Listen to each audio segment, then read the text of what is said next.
Të dashur besimtar, në heshtjen e një nate të qetë, kur zhurmat e botës zbehen dhe zemra mbetet vetëm përballë vetes, njeriu fillon të kuptojë sa i brisht është udhëtimi i tij në këtë jetë.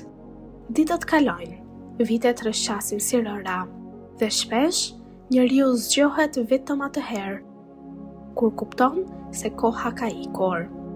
Dhe këtë udhëtim të shkurtër, ajo që mbetet nuk janë pasuritë, as fama dhe as lavdia, por gjurmët e veprave të mira dhe drita e besimit që njeriu mbjell në zemrën e tij.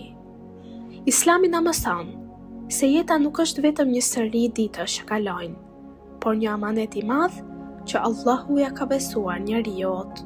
Profeti Muhammed thot, veprat vlerësohen sipas qëllimeve, dhe çdo njeri do të marrë atë që ka pasur për qëllim.